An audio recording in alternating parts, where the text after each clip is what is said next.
Magandang araw, buddies. Ito yung fixed toe natin na surface trail marker. So, ng Team Jaguar version 2. So, napakasimple ng marker, no? Ayan. Bato lang. Tapos doon may fixed toe. Na para makita nyo na naka-fix talaga. Then, compass orientation, dapat naka-S ito kasi araw eh. So 90 degrees. Ayan. 270 siya. So baka simot 90 degrees. Facing east. Yan, klaro sa compass. So, ngayon, saan ang dig site? Ang dig site naman ito, siyempre nasa east. Ilang sukat? Araw. 1, 2, 3, 4, 5. 5 spokes. So ibig sabihin 5 yards going east. So ito na ngayon, step tayo. Isa, dalawa, tatlo, apat, lima. Yan na. Add-ons tayo. 1, 2, 3, 4, 5. Lock is TM na may wood element. Dapat ma-confirm natin na may slash ito. Yan o. Ito yung bato. Yan. Slash talaga yan. Directional doon sa dig site natin. So, ibig sabihin, 10-10-10 pattern ang ginagamit. So, step dito, 5 to dig site, then 5 to sun rays na 5 rays ang ginagamit. Ito siya. Okay. So yun ang remapping na dalawang STM lang binabasihan natin. Yan. Okay, thank you. And good luck, Team Jaguar. Bansai buddies. This is Chris Sniper at ipapakita ko ngayon ang isang very relevant marker dito sa Team Jaguar. Ito siyang fixed tone, no? Na tinatawag natin na fulcrum point. Yan. May nakaukit yan, buddies. Okay? Kung pansinin natin sa compass direction,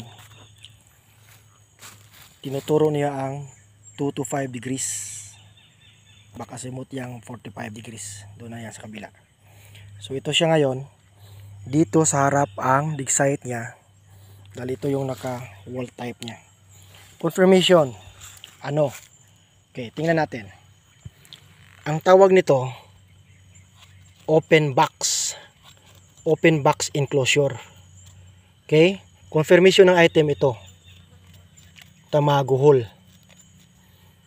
Then with katakana ha. Okay? Yan. Parang all seeing eye lang yan eh. Yan.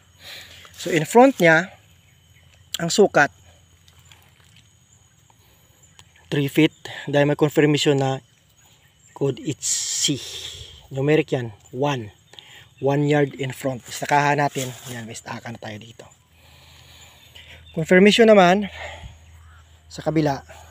Ayan. Yan ang kanji shita.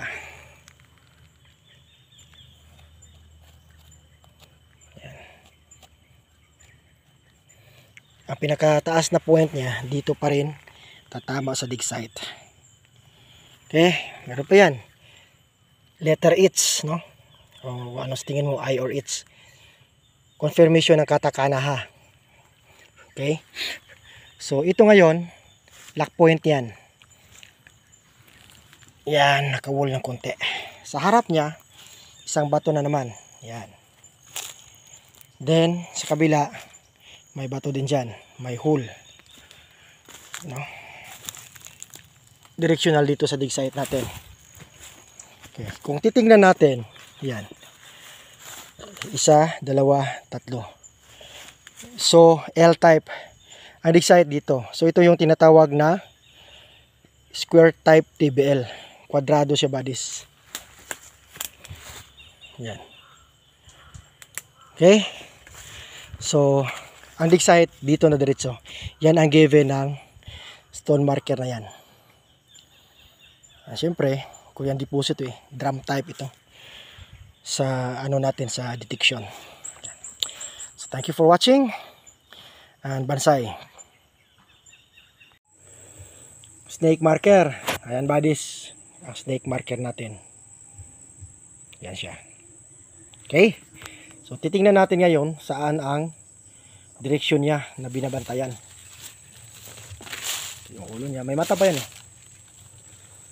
Kung titingnan parang sarap tuklapin pero walang laman yan. Ginawa siyang ulo.